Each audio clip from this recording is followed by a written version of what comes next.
If our yearbook is going to be effective at meeting the functions of gathering memories and history and even as a reference tool for our school and our particular school year, it's very important that we make sure to include everyone in the book.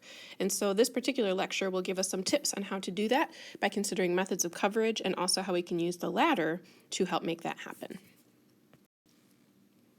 So our two targets here are P7 coverage and P8 the ladder diagram. P7 is about coverage, and at the bare minimum, you should at least be able to tell me what coverage is. But really, we're going to have to work as a team to be effective in our coverage, and we're going to have to bump up beyond that.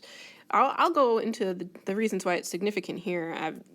Obviously, we want to make sure that we have our students in the book so that they are using this tool as something that can actually gather their memories. If they aren't in the book, they have no reason to buy it. They have no reason to value it.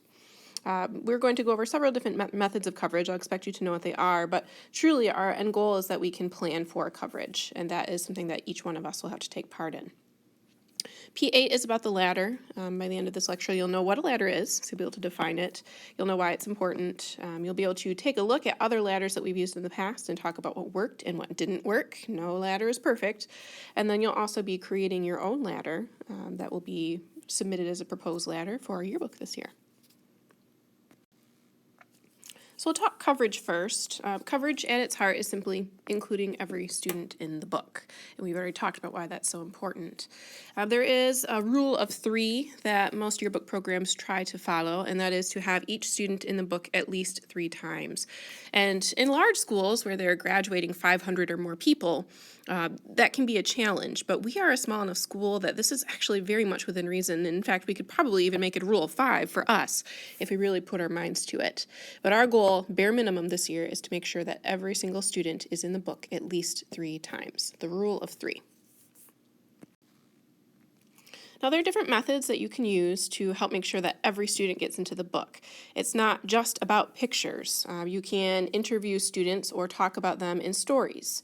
You can interview them for captions. Even if they're not in the picture, you might have, for example, a picture of, I don't know, Mr. Hubinger teaching, and then you might have in the caption a student's perspective on Mr. Hubinger's class.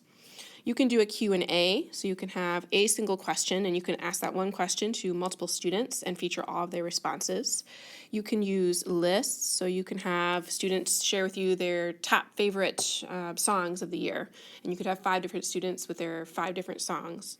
You can do sentence completions. You would give students sentence completion. We did this one year with the Every Mile memory.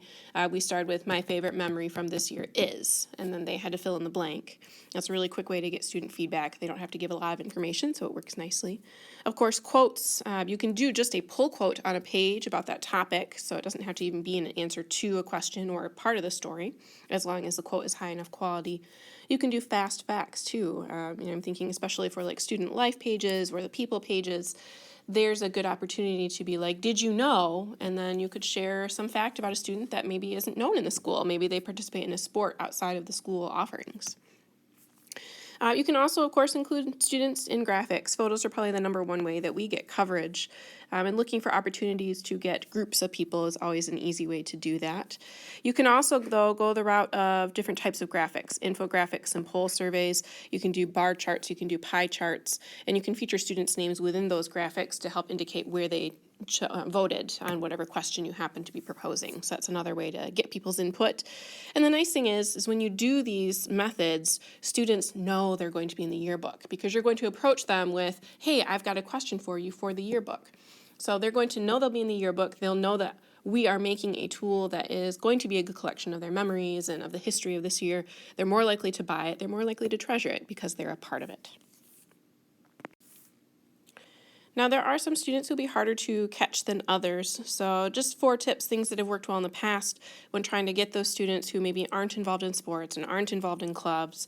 Maybe they still go to sporting events, so you can always interview them about their perspective as a fan of a sport. What did they think of a game or a season? You can ask them about their opinion on a class that they happen to be in. Everyone's in classes here. You can get pictures of people in the halls or at lunch to be featured in our Candids pages. You can do a hobby survey. What are people doing outside of the class day that we could still include in the book? All those are ways that have typically worked for us in the past to catch those students who maybe aren't as involved at school itself. All right, so the ladder is our second target here, and the ladder connects to the idea of coverage because the ladder is our plan for the year. And if we plan well, that will help us make sure that we get everyone in the book in one way or another. The ladder is basically an outline of the yearbook. It's super important. You know how your English teachers are always harping on you to make outlines for your essays? Well, it becomes even more important when you're talking about a 100+ page yearbook. You've got to have a plan, or else you will definitely miss things that should be in the book. It will include different topics that need to be covered, like football or NHS or ninth grade. It will include the due dates of when those pages should be submitted. So as a tool for you, it's very, very helpful for that. It will also include the completion status, so we can keep track of what's done and what's not. That will be very helpful for us toward the end of the year. And it will also tell us who is assigned to each page. So if you happen to get some really good pictures of basketball, but it's not your spread, you can look there to see who has it and share those pictures with them. It's important that a ladder is up to date and specific. So we'll do our best to make sure that it stays that way all year long. Now, as a tool for coverage in particular, as I mentioned, this is your plan. So this is where you make sure you have all the major clubs and sports and events that occurred during the school year.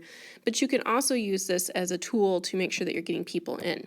So for example, in previous years, we have taken a look at students who are not necessarily involved in a lot of sports or clubs, but we look to see what classes they were in. And so we might have on page 20, science classes, and we made notes off to the side, Joe Schmo is in 2 science classes, and so he might be a good person to talk to about an opinion here, and that'd be a way to get coverage of him, given that he's not in any sports or clubs.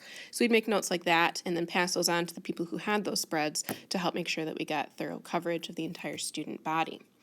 So that's the ladder and coverage, super important part of building the yearbook, making sure that we get everyone involved. That will be our goal for the entire year.